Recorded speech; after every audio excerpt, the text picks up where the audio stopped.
Hello students, मैं इकबाल सिंह विधि from Guru Nanak coaching classes. आज हम डिस्कस करने वाले हैं क्लास ट्वेल्थ में हम डिस्कस कर रहे थे सॉल्यूशन के अंदर हमने जो कल टॉपिक डिस्कस किया था वो डिस्कस किया था वेपर प्रेशर कि जो वेपर है एक सॉल्यूशन की, वो एक ऊपर प्रेशर जो जनरेट करती है उसको हम बोलते हैं वेपर प्रेशर। और जो वेपर प्रेशर था वो हमने डिस्कस किया था कि अगर हमारे पास जो लिक्विड का जो सॉल्यूशन है अगर हम उसको ऐड करेंगे तो उसका वेपर प्रेशर क्या होगा।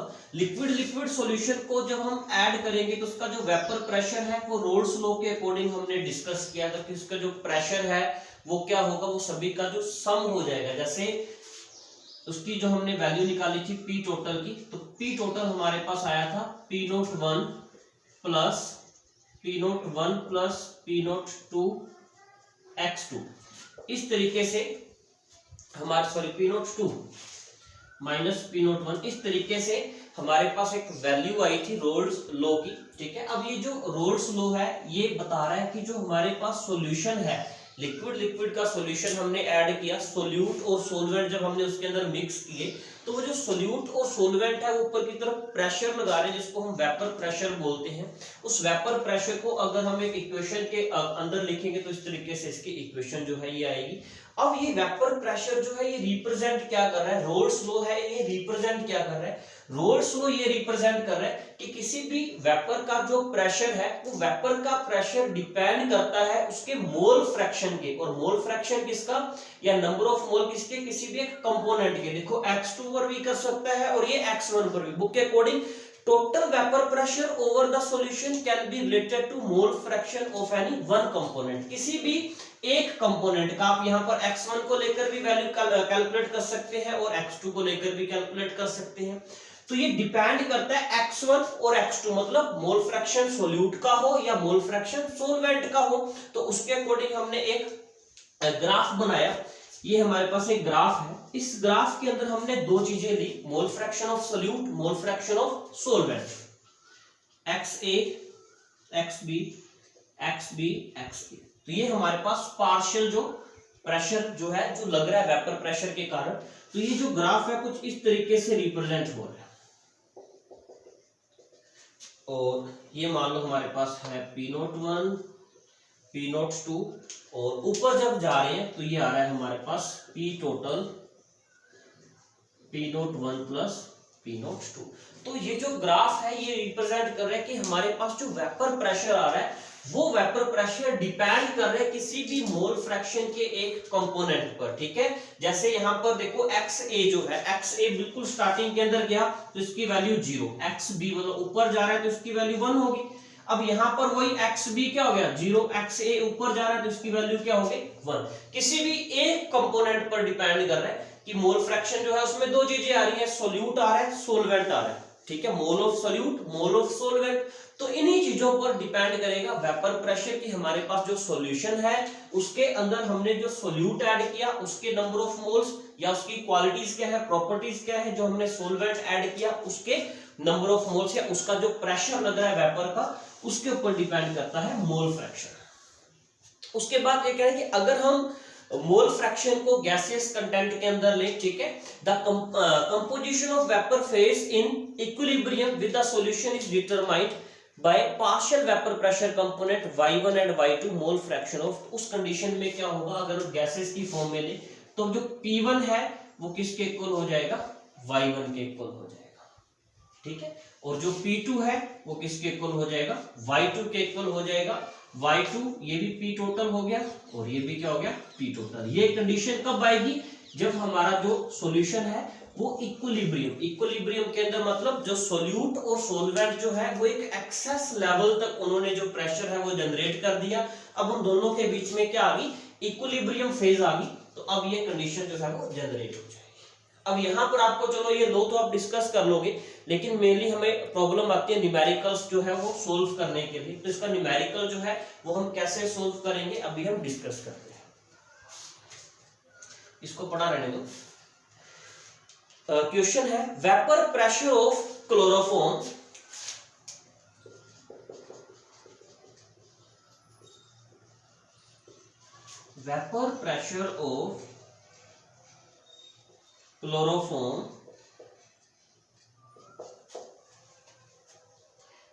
Dichloromethane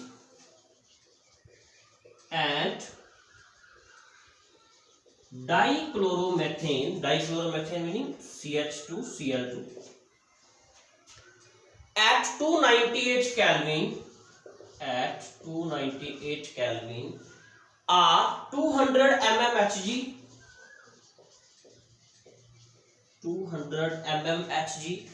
and 415 mmHg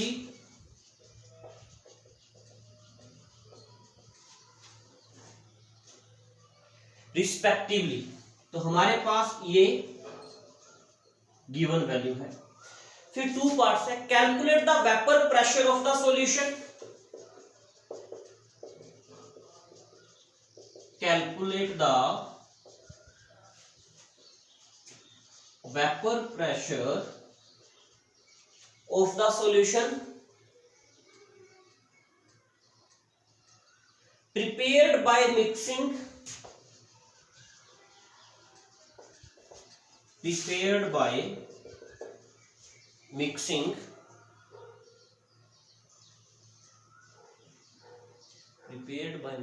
25 gram of CHCl3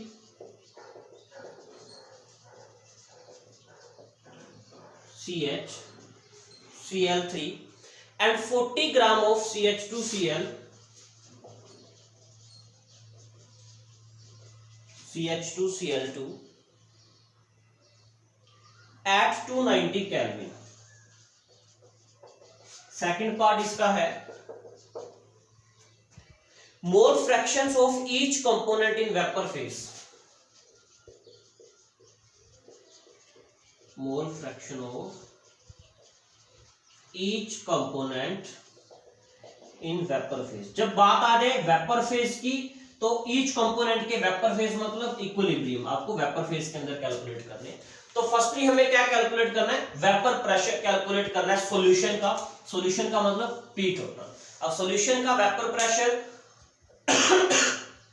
calculate करने के लिए हमारे पास P01 और P2, हमें कैलकुलेट क्या करना है, देखो पी टोटल। हमारे पास वैल्यू क्या कुछ है, हमारे पास क्वेश्चन में P1 दे रखा है, इतना गिवन है,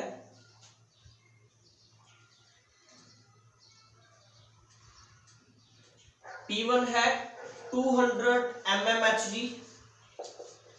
P2 दे रखा है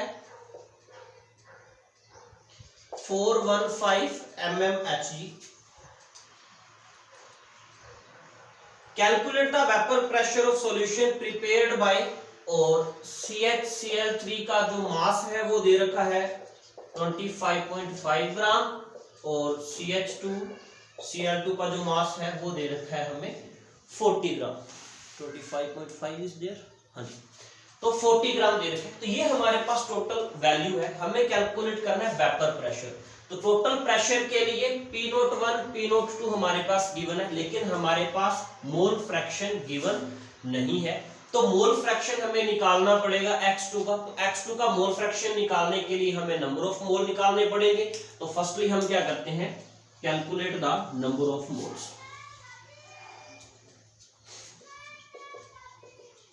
calculate number of moles. Number of moles कैसे कैलकुलेट करेंगे, n गिवन मास कितना है 25.5, इसका मोलर मास कितना आएगा, कार्बन का 12, हाइड्रोजन का 1, फिर कार्बन का 12 प्लस हाइड्रोजन का 3, तो ये आ जाएगा 25.5 अपॉन 13, 12 12 24, 24 और 4 28। तो नंबर ऑफ मोल्स इसके अप्रोक्स आ जाएंगे बुक के अकॉर्डिंग 0.47 मोल। तो ये आ गए इसके मोल, सॉरी 0.213। सेकंड हम निकालते हैं दूसरे के, n इज इक्वल टू कितना है 40, कार्बन 12 प्लस 2 35.5 इंटू 2, क्योंकि क्लोरीन 2 है, इसके मोल आ जाएंगे 0.47 मोल। मोल फ्रैक्शन निकालो, x is equal to XB upon XA plus XB। XB कितना है 0.47, XA 0.213 प्लस 0.47। जब आप दोनों को कैलकुलेट करोगे तो आपके पास आ जाएंगे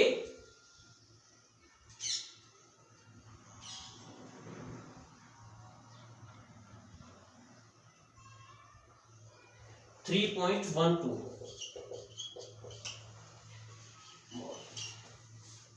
तो ये आपके पास टोटल नंबर ऑफ मोल्स आ गए। अब आप फॉर्मूले के अंदर वैल्यू पुट कर दो। पी टोटल,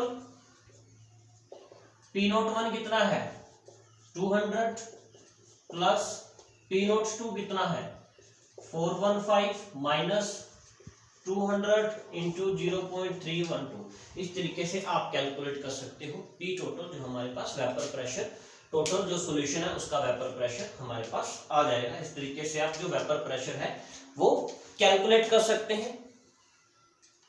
उसके बाद नेक्स्ट वेपर प्रेशर को कहते हैं कि जो वेपर प्रेशर है वो एक तरीके से हेनरी लॉ को ही फॉलो करता है। अब वेपर प्रेशर हेनरी लॉ को कैसे फॉलो कर रहा है, हमने डिस्कस किया कि जो वेपर प्रेशर है, जो सॉल्यूशन है वो एक प्रेशर जनरेट कर रहा है। तो जो वेपर प्रेशर है वो टोटली डिपेंड कर रहा है number of component of solution of moles, ठीक है, या मोल फ्रैक्शन। कोई भी जो सॉल्यूशन उसका कंपोनेंट का जो मोल फ्रैक्शन है, मतलब सोल्यूट का या सोलवेंट का, इस चीज पर डिपेंड कर रहा है। अब सोल्यूट और सोलवेंट के मोल फ्रैक्शन पर वो डिपेंड कर रहा है। और वहीं जो हेनरी लॉ है, हेनरी लॉ भी किस पर डिपेंड करता है, देखो P is equal to KH।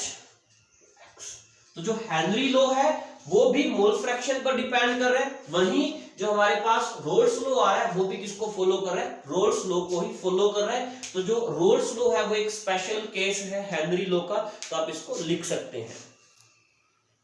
उसके बाद ये तो था हमारा vapour pressure in liquid and liquid. Next है vapour pressure of solution in solid in liquid.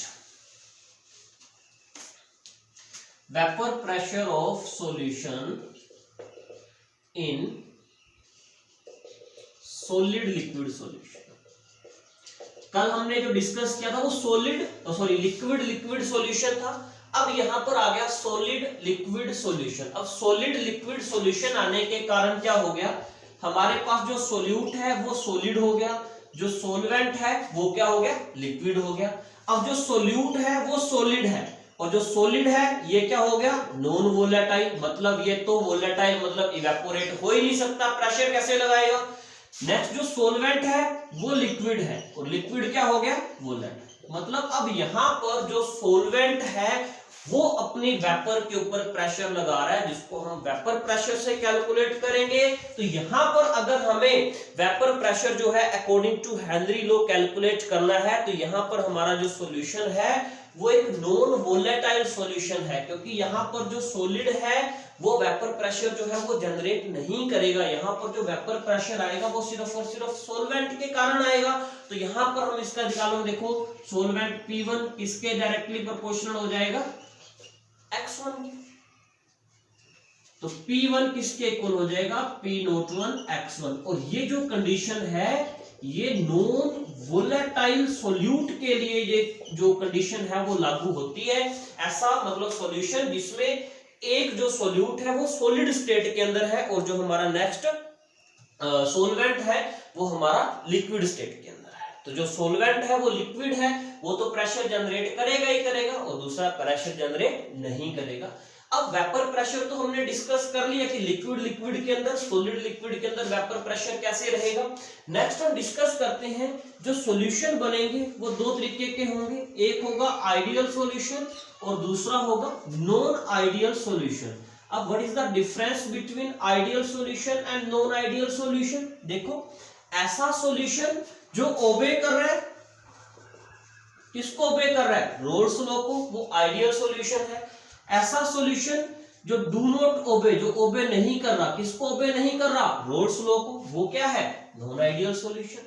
तो जो सॉल्यूशन रोल्स लॉ को फॉलो करेगा, ठीक है, वो आइडियल सॉल्यूशन होगा। रोल्स लॉ को अगर वो फॉलो कर रहा है तो उस कंडीशन में देखो जो सॉल्वेंट है वही अपनी जो वेपर प्रेशर लगा रहा है, तो उस कंडीशन के अंदर उसकी जो एंथैल्पी है वो जीरो हो जाएगी, ठीक है, उसकी एंथैल्पी जीरो हो जाएगी, कोई भी एनर्जी या हीट जो है वो रिलीज नहीं करेगा।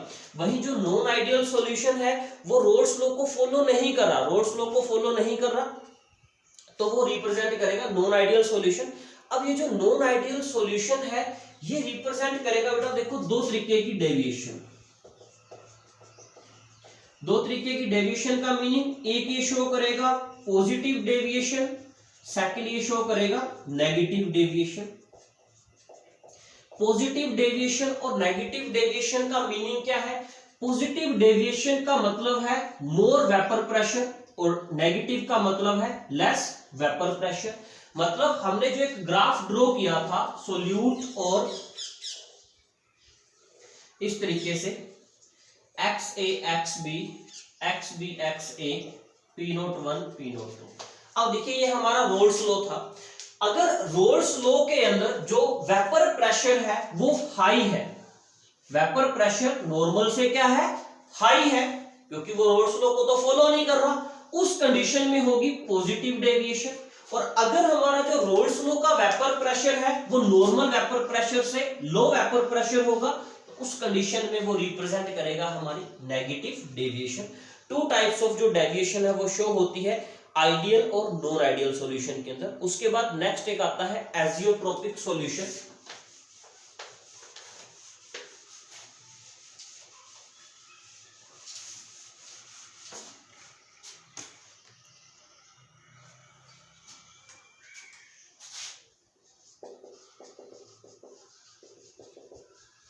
एजियोट्रोपिक सॉल्यूशन एक ऐसा सॉल्यूशन होता है कि एक ऐसा सॉल्यूशन जो इस तरीके से आपस में मिक्स हो जाए जिसको हम डिस्टिलेशन फ्रैक्शनल मेथड से भी सेपरेट ना कर पाए, जो एक तरीके से बिल्कुल नॉन वोलेटाइल हो। जैसे मेथनॉल के अंदर अगर हम वाटर जो है वो ऐड कर दें, मिक्सचर बना दें, तो वो जो सॉल्यूशन है वो कभी भी सेपरेट नहीं हो सकता। इवन डिस्टिलेशन फ्रैक्शनल डिस्टिलेशन के कारण, फ्रैक्शनल डिस्टिलेशन से भी वो सेपरेट नहीं हो पाएगा, बहुत ज्यादा आपस में मिक्स हो जाता है, बॉन्डिंग पावर ज्यादा हो जाती है, इसीलिए वो ये सेपरेट नहीं हो पाएगा।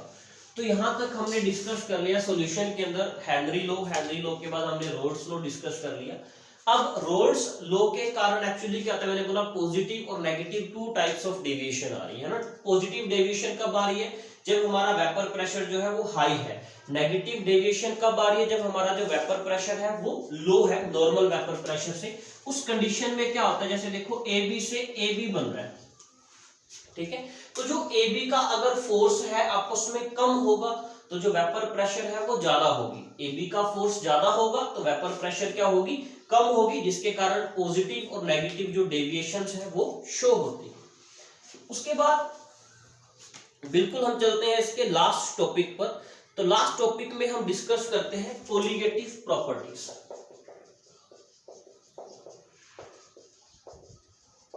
अब ये कोलिगेटिव प्रॉपर्टीज क्या होती हैं? मेनली देखो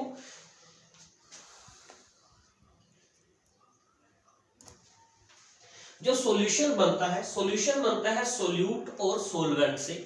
सोल्यूट और सोलवेंट की जो नेचर है वो बहुत ज्यादा डिपेंड करती है, बहुत ज्यादा वेरी करती है, बहुत ज्यादा इंपॉर्टेंस रखती है एक सॉल्यूशन के अंदर कि हमने सॉल्यूशन में जो सोल्यूट ऐड किया उसकी नेचर कौन सी है, जो सोलवेंट हमने ऐड किया उसकी नेचर कौन सी है। अब सोल्यूट और सोलवेंट की नेचर को रिप्रेजेंट करती है, ठीक है। अब यह है कोलिगेटिव प्रॉपर्टीज। कोलिगेटिव प्रॉपर्टीज क्या है? Do not depend the nature of solute. ये सोल्यूट की नेचर पर डिपेंड नहीं कर रही, it's depend on number of particles in A solution, कि किसी सॉल्यूशन के अंदर कितने सोल्यूट के पार्टिकल्स जो है वो ऐड हमने किए हैं, उसको हम बोलते हैं colligative properties. Colligative properties solute या सोलवेंट की नेचर पर डिपेंड नहीं करेगी, ये डिपेंड करेगी total number of solute particles की। हमारे पास जो सॉल्यूशन है उसके अंदर total number of solute particles कौन से हैं, इसको आगे हम 3 टाइप्स में डिस्कस करते हैं। Relative lowering of vapour pressure, osmotic pressure और एलिवेशन ऑफ बॉइलिंग पॉइंट, ठीक है। Relative lowering of vapour pressure, elevation of boiling point, osmotic pressure.